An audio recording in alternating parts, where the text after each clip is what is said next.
We've looked at the next decade and tried to foresee what would happen, and two main insights emerge. One, we're at an inflection point. We're seeing that global trade will continue to grow, but slightly below GDP and economic growth. Now, just let me jump in there. That's for the first time in 25 years, isn't it?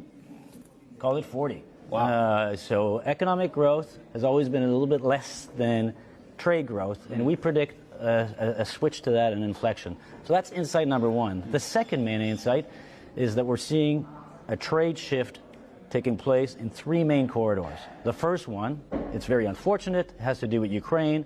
It's a major crisis. There's been a real shift Russia-West. Now, Russia is still trading, but they're trading with other nations. It's primarily affecting energy and commodities. The second other big corridor, which was already moving and transitioning pre-Ukraine, and that's the China trade dynamic.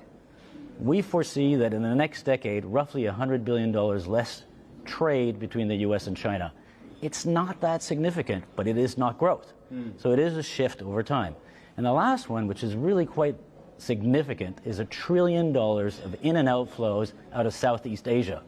That is a major change. So this will lead to much less east-west as we've known the world, and much more south-north, north-south, and south-south trade. Okay, so there's a lot in there. So let me just go right back to the bit about the GDP now outperforming global trade growth as well. What is the significance of that change of something that's happened for 40 years? I.e., for 40 years, trade has been growing at a greater rate than GDP. Now that's reversing. What is the significance of that? Reversing is a nuance. It is adjusting, and the main adjustment is, which frankly, China is trying to become more self-sufficient.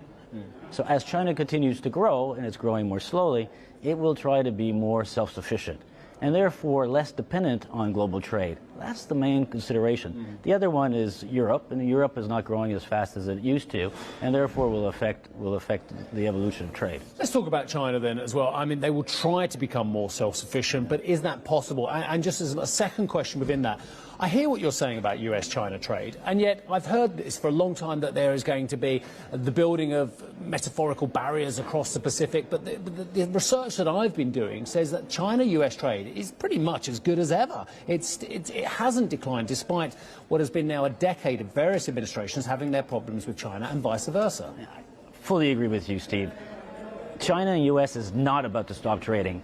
The interdependencies between the two nations is incredibly significant and really substantial.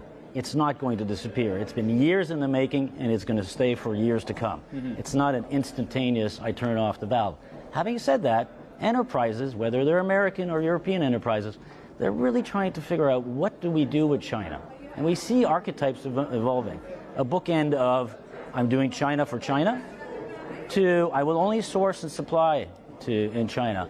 And then there's sort of the middle ground. I'll do China plus one. So everybody is trying to figure out what to do, because no one is leaving China. Yeah, and people are looking to diversify those supply chains as well. We've seen it. People talk about the Philippines, they talk about Vietnam, they talk about a whole host of countries, they talk about South Korea as well. But you mentioned Southeast Asia as well. So could this be a period where the Indian growth story, and we know they don't have the same problems demographically that the Chinese, and to be fair, a lot of the Western nations have, a growing young population, whereas the Chinese have more, perhaps, Western demographic similarities as well, with problems from historic policies and what have you. So is this a period where our viewers need to focus on the opportunities in India and Southeast Asia? Yeah, so in our view, we distinguish India from Southeast Asia.